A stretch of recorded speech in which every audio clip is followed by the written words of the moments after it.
మేము చేసిన వాగ్దానమే దీనికి ప్రత్యక్ష కారణం. ఫలితంగా రైతులకు చక్కని గిట్టుబాటు ధర లభిస్తున్నది.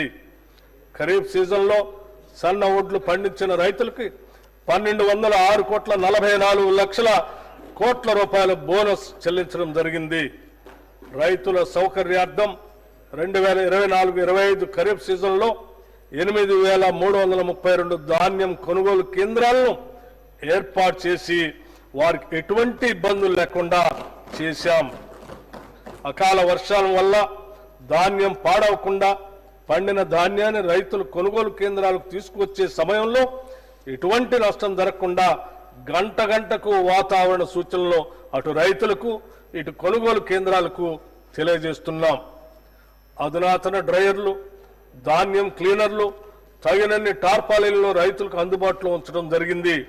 వ్యవసాయ మార్కెట్ యార్డుల్లో వసతుల అభివృద్ధికి 181.98 కోట్ల రూపాయల వ్యయంతో వివిధ అభివృద్ధి పనులను చేపట్టాం. 2024-25 ఖరీఫ్ సీజన్లో 10,35,484 మంది రైతుల నుండి ధాన్యం కొనుగోలు చేసి 12,511,76,00,000 రూపాయలు వారి ఖాతాల్లో జమ చేయటమైంది. కేంద్ర ప్రాయోజిత పథకాల ద్వారా రాష్ట్ర రైతుల ప్రయాణం కోసం అన్ని చర్యలు తీసుకుంటున్నాం. రాష్ట్రంలో ఆయిల్ పామ్ సాగును విస్తృతంగా చేపట్టాలన్న ప్రభుత్వ లక్ష్యంతో ప్రోత్సాహక సబ్సిడీని అందిస్తున్నాం. ఆయిల్ పామ్ దిగుమతులపై కస్టమ్స్ సుంకం లేని కారణంగా మన రైతులకు సరైన ధర లభించనందున కేంద్ర ప్రభుత్వంతో సంప్రదింపులు జరిపి ఆయిల్ పామ్ దిగుమతులపై కస్టమ్స్ సుంకం విధించేలాగా కృషి చేశాం. తద్వారా ఆయిల్ పామ్ రైతులకు టన్నుకి 2,000 రూపాయలు అదనపు లబ్ధి చేకూరి ఆయిల్ పామ్ సాగు మరింత లాభదాయకంగాను ఆకర్షణీయంగాను మారింది. ఉద్యానవన సాగులో బిందు సేద్యం కొరకు సౌర విద్యుత్తును ఉపయోగించే రైతులకు ప్రాధాన్యతనిచ్చి వారికి ప్రోత్సాహక సబ్సిడీని అందిస్తాం. వ్యవసాయ శాఖకు ఈ బడ్జెట్లో 24,439 కోట్ల రూపాయల్ని ప్రతిపాదిస్తున్నాం. పశువులు వ్యాధుల బారిన పడకుండా నిరోధించే టీకాలను ఉత్పత్తి చేసే తెలంగాణ పశు వైద్య టీకా ఉత్పత్తి కేంద్రం హైదరాబాద్ శాంతినగర్లో ఉంది. ఈ వెటర్నరీ బయోలాజికల్ రీసెర్చ్ ఇన్స్టిట్యూట్ ని మామిడిపల్లికి తరలించి 300 కోట్ల రూపాయలతో భారీగా విస్తరింపజేస్తున్నాం. అంతేకాకుండా కొత్త వ్యాక్సిన్ల ఆవిష్కరణకు అవసరమైన పరిశోధనలు చేపట్టే నిమిత్తం 100 కోట్ల రూపాయలతో అధునాతన యంత్రాలను తెప్పిస్తున్నాం. నూతనంగా ఏర్పాటయ్యే ఈ టీకాల కేంద్రంలో బ్యాక్టీరియల్ వైరల్ వ్యాక్సిన్ ప్రొడక్షన్ ప్లాంట్లు, క్వాలిటీ కంట్రోల్, యానిమల్ టెస్టింగ్ ల్యాబ్లు, R&D, యానిమల్ బ్రీడింగ్ సెంటర్ వంటి వాటితో పాటు స్టాఫ్ క్వార్టర్స్ కూడా నిర్మిస్తాం. మన రాష్ట్రం నుండి భారీగా చేపల ఎగుమతిని ప్రోత్సహించడానికి రంగారెడ్డి జిల్లా కోహెడలో ఎక్స్పోర్ట్ ఓరియంటెడ్ హోల్సేల్ చేపల మార్కెట్ను 47 కోట్ల రూపాయల వ్యయంతో నిర్మించాలని ప్రతిపాదించాం. రాష్ట్రంలో మేలుజాతి పాడి పశువులను వృద్ధి చేయడానికి రంగారెడ్డి జిల్లా కంసాన్పల్లిలో ఒక కొత్త ఫ్రోజన్ సెమెన్ బుల్ స్టేషన్ను 21,06,00,000 రూపాయల వ్యయంతో నిర్మిస్తున్నాం. దీని అతి త్వరలోనే అందుబాటులోకి తీసుకొని వస్తాం. దీని ద్వారా సంవత్సరానికి సుమారు 10 లక్షల ఫ్రోజన్ సెమెన్ డోసుల ఉత్పత్తి సామర్థ్యం ఏర్పడుతుంది. పశుసంవర్ధక శాఖకు ఈ బడ్జెట్లో 1,674 కోట్ల రూపాయలు ప్రతిపాదిస్తున్నాము. భూమి అనేది ఒక స్థిరాస్తి మాత్రమే కాదు, అది ఒక భావోద్వేగం. భూమితో ఉన్న అనుబంధం కన్నతల్లితో సొంత ఊరితో ఉన్న అనుబంధంతో సమానం. ఒక వ్యక్తి తన భూమిని కోల్పోయినప్పుడు తన అస్తిత్వాన్నే పోగొట్టుకున్నట్లు భావిస్తాడు. అటువంటి భావుకతతో ముడిపడి ఉన్న అంశంలో గత ప్రభుత్వ హయాంలో చేపట్టిన ధరణి ప్రాజెక్టులో చోటు చేసుకున్న అక్రమాల వల్ల సామాన్యులకు తీవ్రమైన వేదన మిగిలింది. సమస్యల పరిష్కారాన్ని కోరుతూ ప్రజలు చేసుకున్న దరఖాస్తులు కూడా పరిష్కరించలేని దుస్థితి అప్పట్లో ఏర్పడింది. వీటి పరిష్కరణ వేగవంతం చేయడానికి జిల్లా కలెక్టర్లకు మాత్రమే ఉన్న పరిష్కరణ అధికారాన్ని తహసీల్దార్ ఆర్డీఓలకి బదిలీ చేస్తూ మార్గదర్శకాలని విడుదల చేశాం. తెలంగాణ ప్రభుత్వం ఒక చారిత్రాత్మక సంస్కరణగా భూభారతి చట్టాన్ని తీసుకువచ్చింది. ఈ చట్టంలోని నిబంధనలు పారదర్శకంగా, సమగ్రంగా, భూ వివాదాలకు తావు లేకుండా భూ యజమానుల హక్కులు పూర్తిగా పరిరక్షించడానికి రూపొందించబడ్డాయి. డిజిటల్ మ్యాపింగ్ వ్యవస్థ, ఆధునిక సాంకేతికను ఉపయోగించడం ద్వారా భూభారతి లావాదేవీల్ని సులభతరం చేసి సక్రమమైన భూ రికార్డు వ్యవస్థను ఏర్పరచడానికి దోహదం చేస్తుంది. భూ పరిపాలన మరింత బలోపేతం చేయడానికి 10,954 గ్రామ స్థాయి అధికారుల పోస్టుల్ని మంజూరు చేశాం. దీనితో క్షేత్రస్థాయిలో రెవెన్యూ అధికారుల పాత్రని పునరుద్ధరించి భూ సమస్యలను వేగంగా పరిష్కరించే సమర్థవంతమైన పాలనా వ్యవస్థని తెస్తున్నాం. తెలంగాణ అవతరించిన తర్వాత ఎంతో మంది పేదలు నూతన రేషన్ కార్డు కొరకు ఆశగా వేచి చూసినా గత ప్రభుత్వం వారిని పట్టించుకోలేదు. కనీసం కొత్త కుటుంబ సభ్యుల పేర్లను కూడా రేషన్ కార్డులో జత చేయలేదు. ప్రజల ఆకాంక్షలను గుర్తించిన మేము అర్హులైన వారందరికీ రేషన్ కార్డులు ఇవ్వాలని, వారికి సన్నబియ్యం కూడా ఇవ్వాలని నూతన రేషన్ కార్డులు జారీ మరియు అదనపు కుటుంబ సభ్యుల పేర్లను నమోదు చేసే ప్రక్రియ ఈ సంవత్సరం జనవరి 26 నుండి ప్రారంభించాం. పౌర సరఫరా శాఖకి ఈ బడ్జెట్లో 5,734 కోట్ల రూపాయలు ప్రతిపాదిస్తున్నాం.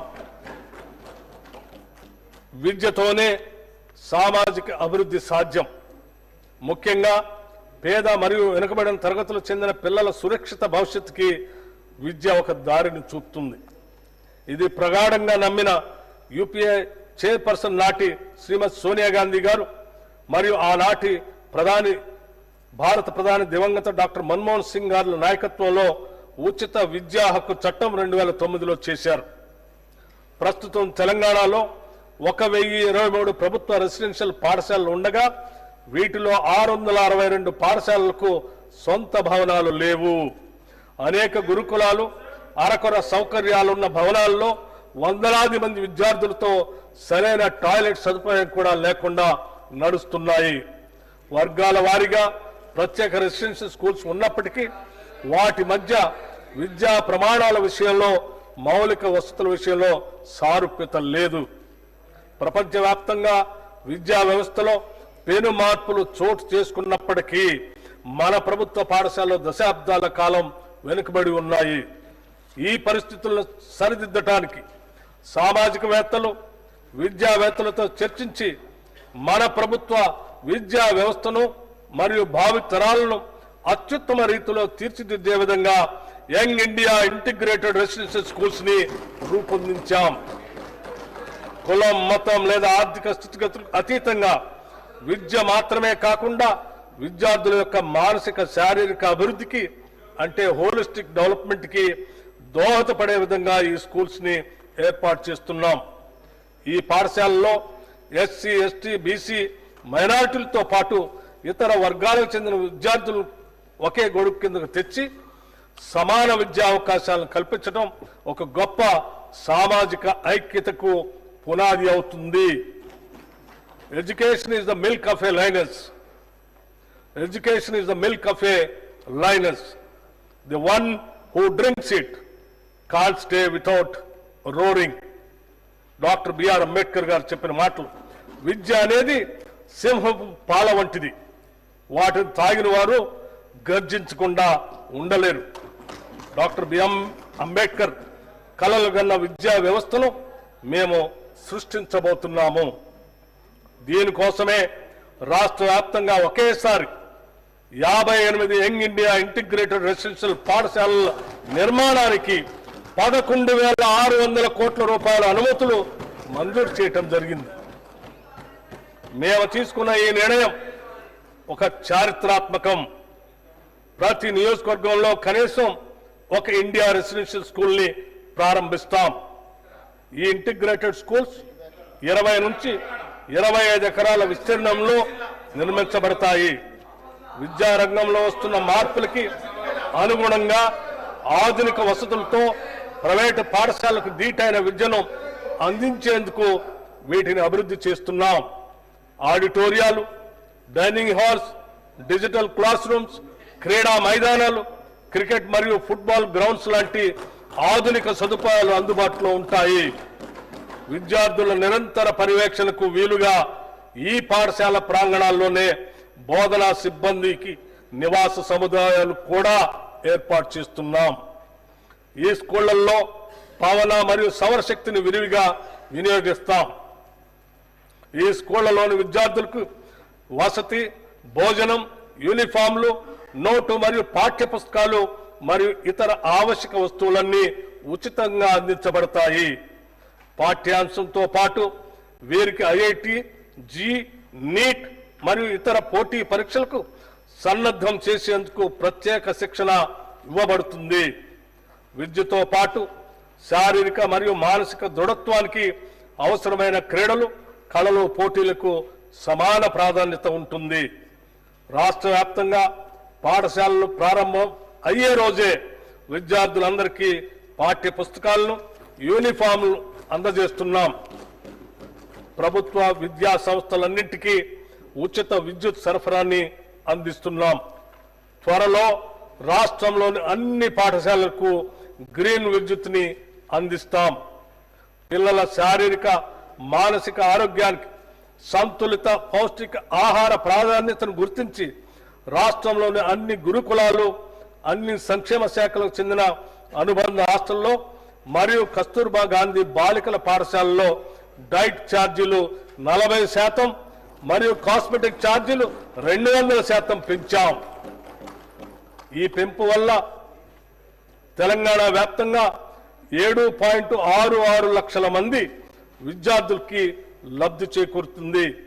రాష్ట్ర వ్యాప్తంగా ఉన్న సంక్షేమ వసతి గృహాల్లో చదువుకునే విద్యార్థులందరికీ ఒకే తరహా భోజనం ఇచ్చేందుకు కామన్ డైట్ పథకాన్ని ప్రారంభించాం. ప్రభుత్వ పాఠశాలలో చదివే 10వ తరగతి విద్యార్థులకి సాయంత్రం వేళ స్నాక్స్ కూడా ఇస్తున్నాం. పాఠశాలలో అమలుపరిచే మధ్యాహ్న భోజన పథకం మరియు సంక్షేమ వసతి గృహాల్లో ఆహార పదార్థాలను తయారు చేసి నిల్వ ఉంచే విషయంలో ఒక నిర్దిష్ట వ్యవహార శైలిని పాటించడం ద్వారా విద్యార్థులకు పరిశుద్ధమైన మరియు ఆరోగ్యకరమైన ఆహారాన్ని అందించడం సాధ్యమవుతుంది. దీనికోసం ఒక స్టాండర్డ్ ఆపరేటింగ్ ప్రొసీజర్ SOPని రూపొందించి అమలు చేస్తున్నాం.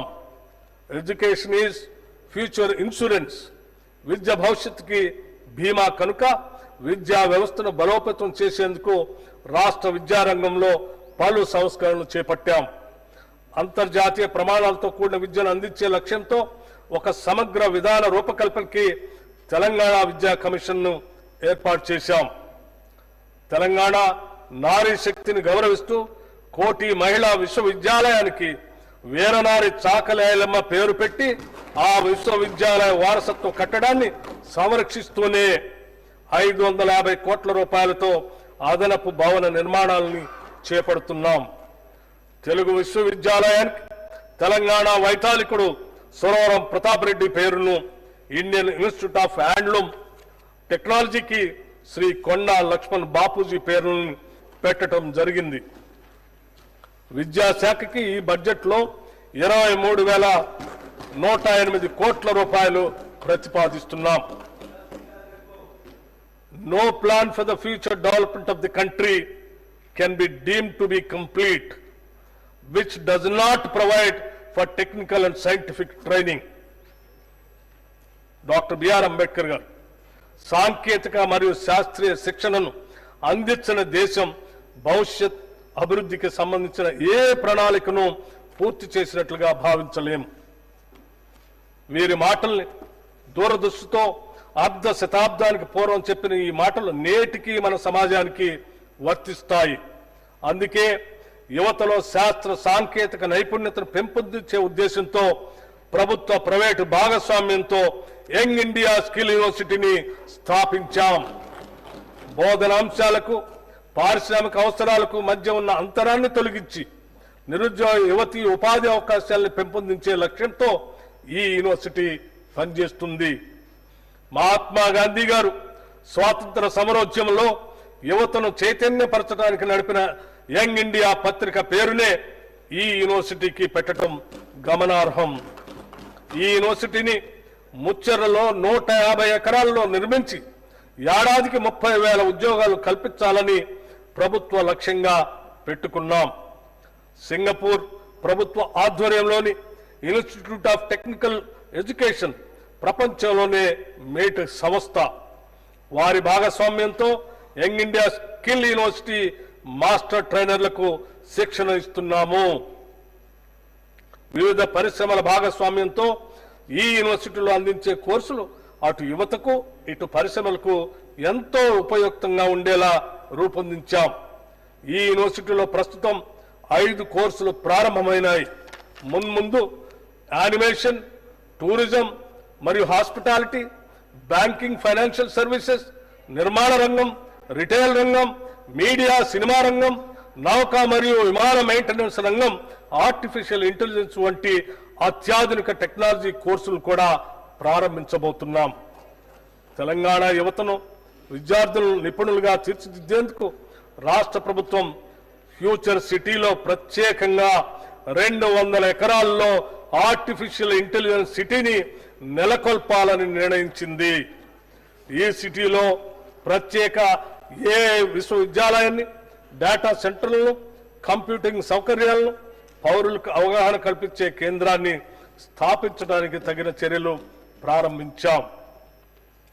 కేంద్ర గణాంక శాఖ నిర్వహించిన పీరియాడిక్ లేబర్ ఫోర్స్ సర్వే ప్రకారం తెలంగాణలో 2023 జులై సెప్టెంబర్ కాలంలో నిరుద్యోగ రేటు 22.9% ఉండగా 2024 జులై సెప్టెంబర్ కాలంలో అది 18.1%కి తగ్గింది. మా ప్రభుత్వం చేస్తున్న నైపుణ్య శిక్షణ కార్యక్రమాలు, ప్రభుత్వ ఉద్యోగ నియామకాలు, యువ పారిశ్రామికులకు ఇస్తున్న ప్రోత్సాహాల వల్లే ఇది సాధ్యమైంది. సమర్థవంతమైన విధానాల రూపకల్పన మరియు కార్యాచరణ చక్కటి ఫలితాలు ఇస్తాయన్న దానికి ఇది నిదర్శనం.